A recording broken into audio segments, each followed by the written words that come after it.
Good morning, everybody. Welcome to the PT on Ice Daily Show. It's Fitness Athlete Friday, and today I am your host, Zach Long. I'm one of the lead faculty members inside of our Fitness Athlete division, and I'm excited to talk today about proximal hamstring tendinopathy. What are the things that we see, hear and see subjectively and objectively with this clinical presentation, and what are some of the key things that we need to be doing from a treatment perspective with this, because it is one of those conditions that I see quite frequently, and very frequently I see that as a second or third opinion, people that have been dealing with this pain for a long time.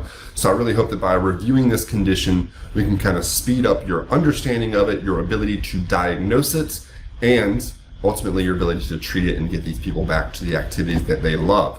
So before we dive into that though, let's review a couple of the upcoming course dates that we have here inside of ICE. So September 11th, we're going to have a number of courses. So that's 2 weekends from now if you're watching us live today. Clinical Management of the Fitness Athlete Live will be in Atlanta, Georgia.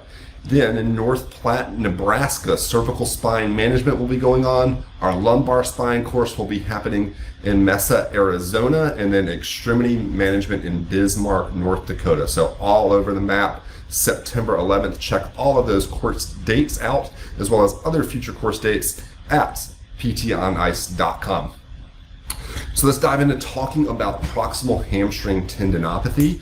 Again, a really common diagnosis that I see in the fitness athlete population. So I see this in CrossFitters, I see it in runners, yoga athletes, and I just want to speed up a couple of things for you with this one. So overall, let's just start with a general overview of what this is. We're talking about an overloading mechanical breakdown of the proximal hamstring tendon where it inserts on the ischial tuberosity.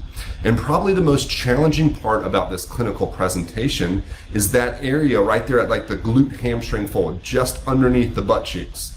That is an area where a number of different structures will refer pain.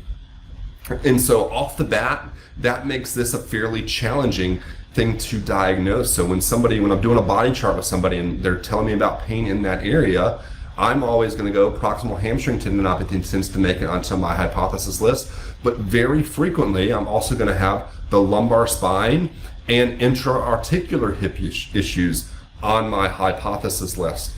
And so we got to make sure we really rule those areas out. And quite frequently, I see those areas being blamed as the symptom generator when somebody doesn't actually get to the diagnosis of proximal hamstring tendinopathy. So we're going to go through what do we hear subjectively that really leans me a little bit more towards proximal hamstring tendinopathy, and then what are the things that we need to do objectively to confirm that. So from a subjective standpoint, generally in that subjective examination, the individual is going to talk about pain with two things. Number one, pain with sitting, and number two, pain with deep hip flexion movements. So pain with sitting, typically they're going to tell you that especially if they're sitting in a harder, firmer chair, that really just happens because of the compression that happens in the proximal hamstring when we're sitting. So that ischial tuberosity is sitting on top of that hard chair, and right in between those two things is going to be that proximal hamstring.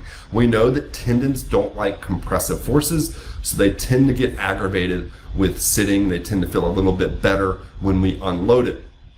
But that is one of those things that subjectively, again, we'll hear with a lot of stuff. We'll hear that with intra-articular hip issues at times. We'll hear it very frequently with lumbar spine referral, that sitting aggravates those symptoms. So the other things that we're going to really look for is what specific movements or activities bother their pain. And typically that is going to be pain with movements that involve deep hip flexion plus hamstring activation. So I'll probably see this the most in runners and yoga athletes, Pilates athletes, etc. And they're going to really frequently talk about when they run, the speed at which they run becomes more irritable. So the faster they run, their sprint days are significantly worse than their long steady state days. And that's because the faster we run, the more hip flexion we're going to go into, the more we have to aggressively then pull the hip back down into hip extension. So the hamstring has to work harder to eccentrically control that rapid hip flexion and start to bring the leg back down. So sprinting hurts more than jogging. We're going to hear of pain with with stretched yoga positions, so down dog and things like that, that put the hamstring on significant tension will. That, again, is one of those things that you're also going to hear in people dealing with lumbar spine issues. So that one makes it a little tricky when you hear that subjectively. What it really comes down to me is from a lifting perspective, what movements they feel pain with. Lunges are typically going to be a pretty big hitter. Things like step-ups are going to be a pretty big hitter. Deadlifts, Romanian deadlifts, obviously both of those are going to use the hamstrings considerably in a hip hinge pattern, so that hamstring is going to be lengthened. And then sometimes you'll hear squats. I tend to hear squats a little bit less than those other movements, but it can still become pretty irritable. One thing that's really cool to point out with this is a lot of times I kind of try to dive deeper in this, into not just when or what movements do you feel pain, but when in those movements. So for example, if we're looking at the step up, in somebody that has an intra-articular hip issue, stepping up onto the box, when they get into that hip flexion, lifting the leg up might produce their symptoms. For the person dealing with proximal hamstring tendinopathy, that probably doesn't bother them. It doesn't bother them until they actually start to press into the box. They start to load up that posterior chain in that deep hip flexion, and it's that step up, especially out of the bottom, that really turns their symptoms on. So that's what I typically see subjectively. Let's dive into the objective assessment a little bit now. So what are we going to see there? Number one, we got to rule out the lumbar spine. We got to rule out the hip in these individuals. So from a lumbar spine perspective, what are we doing? We're looking at active range of motion, all directions, with and without overpressure. And you're typically going to find that none of those reproduce their symptoms. Maybe a forward flexion does, depending on the irritability of this individual, but the overpressure won't add to that. Important key with this, though, is that when you do that overpressure, you have your hand on the upper spine, hand around the hips. You better not have that other arm compressing on that proximal hamstring tendon. You better be careful with your placement there, or you might create a false positive. Segmental exam through the lumbar spine is typically not going to reproduce their symptoms. One thing that will get you a lot, and I've seen this multiple times, is neurodynamics.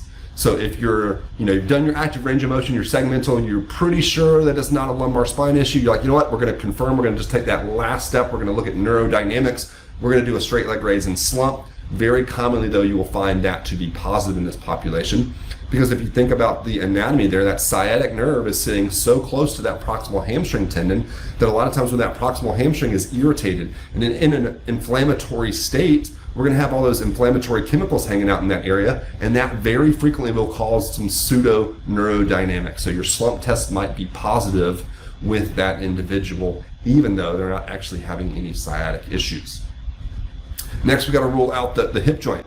So we need to look at active range of motion, all directions, with and without overpressure, flexion, external rotation, internal rotation, extension, Faber and fader, and typically none of those short of maybe passive range of motion, hip flexion, are going to be painful. Where we really start to come at this diagnosis and when we start doing manual muscle testing. And typically, because when I see these, usually they've been having these issues for a very, very long time. Like my average length before I see somebody that's been dealing with this is greater than a year, usually. Typically, we're going to find manual muscle testing increases in pain and sensitivity with the more hip flexion we put on board. So typically, because these are fairly irritable, I'll often start with looking at their manual muscle test in prone. So we're not actually in any hip flexion at all. And typically they'll have some strength there. If it's really irritable, that might produce their pain a little bit, but typically it doesn't do that much. Then we flip over supine. We have the hip flexed to 90 and the knee also flexed to 90. So we have now challenged the proximal hamstring, but we have not put the entire hamstring on stretch. And then we do a manual muscle test. And very frequently that will start to produce their symptoms a little bit. But then if we take them still at 90 degrees of hip flexion, but now we extend the knee and we have them try to do a hamstring curl with that entire hamstring on length with the hip flexed, that will usually light their symptoms up very, very aggressively. And they will tell you, yes, that is my familiar symptoms. That is what I've been dealing with. If you start digging around that ischial tuberosity with your hand, start palpating that area, you'll also very commonly find that then becomes positive. So that's how we diagnose it. What do we do from a treatment perspective? Because I think we have a hard time diagnosing it, but then we also have a hard time appropriately loading exercise with this. So I'm going to start with the first two things I typically have from an education standpoint is number one, these individuals typically stretch the mess out of their hamstrings. So I typically get them to stop stretching so much. A lot of times I just use the analogy, like, look, if we had a bridge connecting two islands, a tendon's like a bridge connecting two islands, that bridge has started to break down. It's not tolerating much load. We can't drive as many cars across that bridge as we used to. What do we want to do when that bridge is breaking down? We don't stretch the bridge out. We pour more concrete on the bridge. And that typically helps them understand kind of our thought process here. And we want to strengthen the hamstrings significantly more than we want to stretch them out. So we start that and we modify activities.